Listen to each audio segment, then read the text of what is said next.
Harka fuunee akkam jirtu hordoftoota Oromoo koo chaanaalii arramoo viidiyoo biraa qabadhee gara keessanitti dhufeera. Viidiyoon koo arraa maal ta'a akkuma isinitti mul'atu waxii misiraa hojjedhee isinitti agarsiisuuf qophaa'ee dhufeera.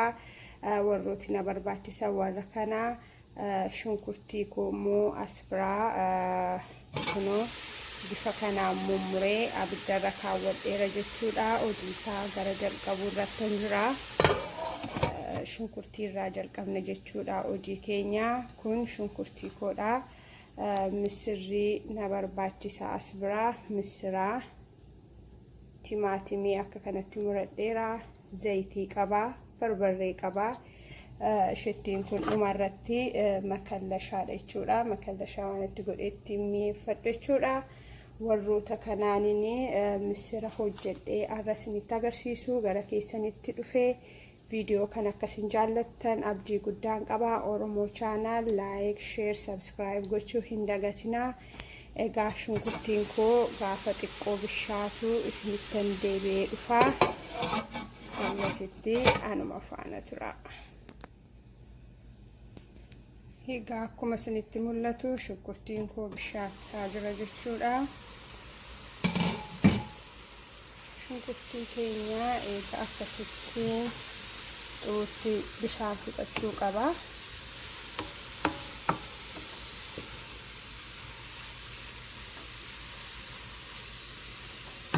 Gaafa xiqqoo bishaan fixatu zayitii itti naquu keessan dura itti deebi'een dhufaa. Xiqqoo bishaan fixatu fixachaa jira. Gaafa fixatu deebi'een isinitti dhufaa. Shunkurtiin keenya bishaatu daqiiqaa xinnoo qaba. Anuma faana tura. Egaa shunkurtiin keenya haala kanaan bishaataa jira jechuudha. Nunas biratti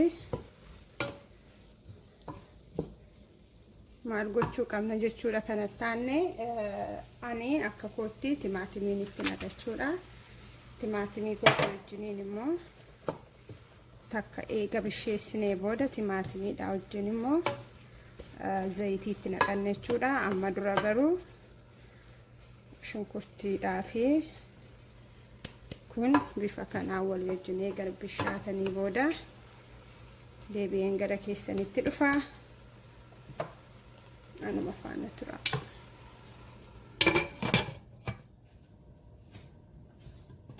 Amma egaa akkuma isinitti mul'atu shunkurtiin keenya qaqqabaa jira.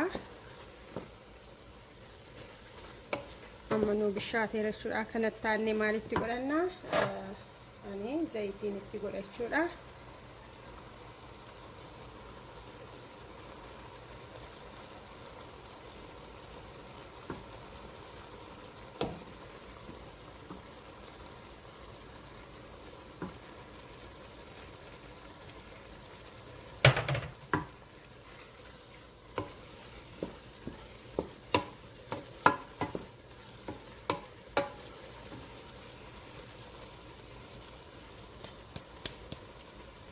Amma zayitii koo eegan itti godhadhee booda zayitii shunkurtii timaatimiin koo takka akka bishaataniif maalan godha itti qadaadeen xiqqoo ishee eegachuudha.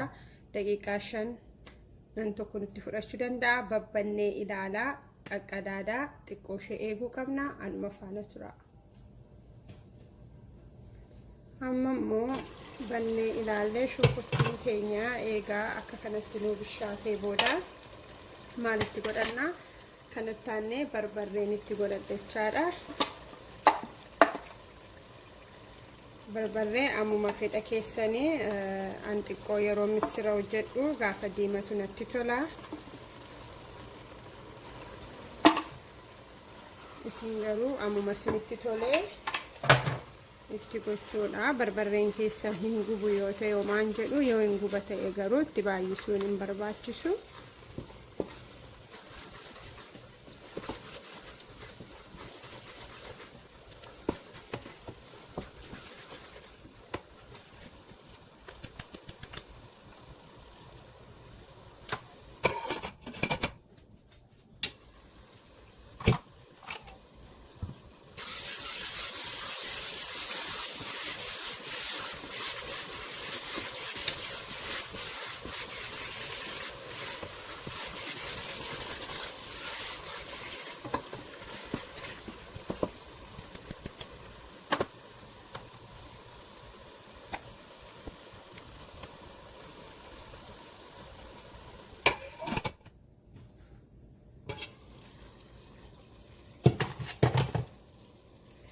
Waan sila isinitti hin himne keessaa maalidha?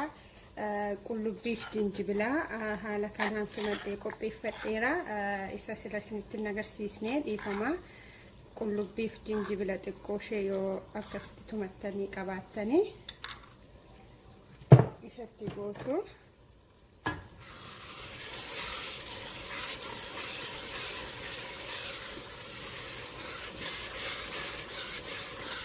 Waxiin toshuu hundumaa keessaa qullubbiif jinjibila hin dhabu'anii eessatti godhuun natti tola. Fedha keessan miti taanaan garuu dhiisuu dandeessu. Ani garuu akka mana kootti hojjedhutti ittiin godhadhaa. Yeroo laakunu amma qullubbiif jinjibilatti godhullee fooliinsaa baay'ee bareedaa dhufa jechuudha, namatti tola. Kana daqiiqaa 5 tokko akka gaariitti akkasitti eega bisheessinee booda missiratti godhannaa. Xiqqoo ishee daqiiqaa 1 amma 2tti abishaatu eegan isa bisheessee booda deebiin isinitti dhufa. Kanuma faana tura. Amma immoo eega akkanatti zayitiin keenya bishaatee booda kanatti aansee maalan itti godhaa akka gaariitti isinitti mul'ata. Zayitii keenya shunkurtiidha, barbarreedha, timaatimiin eega akka kanatti bishaatee booda amma kanatti aansee maalan itti godhachuudha? Misira keenya godhachuudha.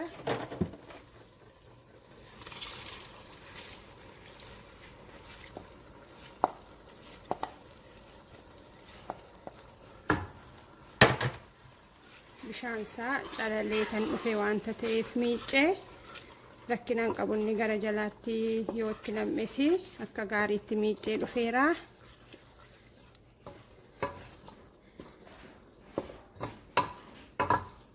Misirri keessan akka gaariitti yoo miicitan malee misira amma bishaan isaa geeddartanii bishaan adii yoo qabaate bishaan isaa geeddartanii akka gaariitti miicuu qabdu. Ani yoo isa akka gaariitti miicee malee yeroo baay'ee laphee kuna dhukkuba gaafa nyaadhu. Amma kun eega bishaatee booda deebiin isitti dhufa.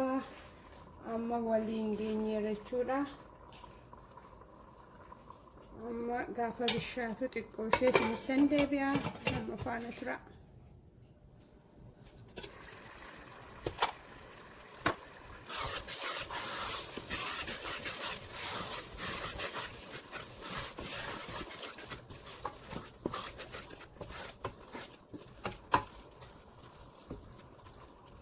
Ani waxiin misiraa yeroo baay'ee caccabu yookaan immoo bullaa'uun jaalladhu waanta ta'eef bishaan amma isin barbaachisu fedha bishaan itti gochuu yoo qabaattanii ani waxiin misiraa furdaan jaallaa bishaanis ittiin baay'isu xiqqoo itti godhadheera.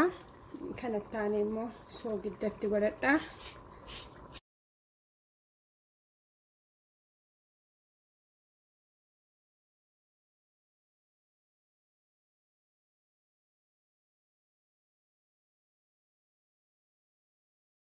Yoo baay'ee qallisuu barbaadan bishaan amma fedha keessanitti gootu. An baay'ee isaa waxii misiraa qallaan jaalladhu, furdaan natti tola. Kana caalaa bishaan hin fedhu jechuudha. Mana barbaachisutti naqeera. Warri kun walii wajjiniin eega takka bishaatanii deebiin isinitti dhufa.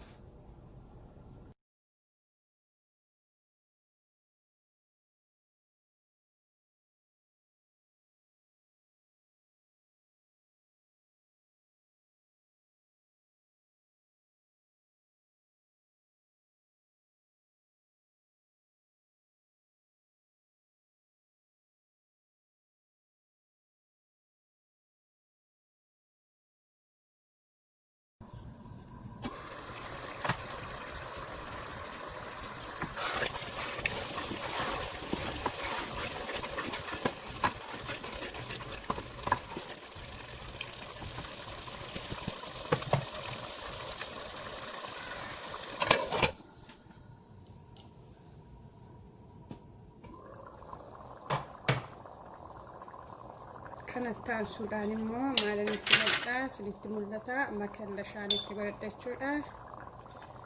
Baay'isu kanuma tokko.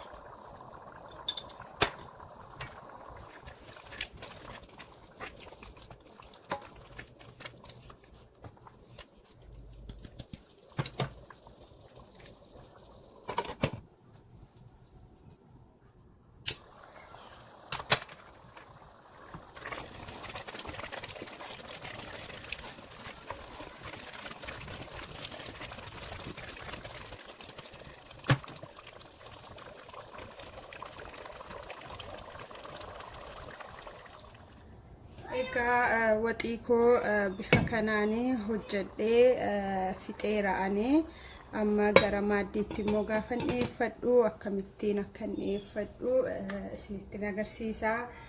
Waxii keenya bifa bareedaa ta'een haala kanaan salphifnee yoo hojjetanne bareedaadha. Viidiyoo kana akkasiin jaallattan abdii guddaan qaba. Egaa gaafan dhiyeessu immoo isinitti agarsiisa. Torbee nagaaf eebbifamaa naa qabaadha. Viidiyoo biraadhaan amman deebi'ee isinitti dhufutti bakka jirtanitti nagaan Waaqayyoo isiniif haa baay'atu. Nagaan naa tura.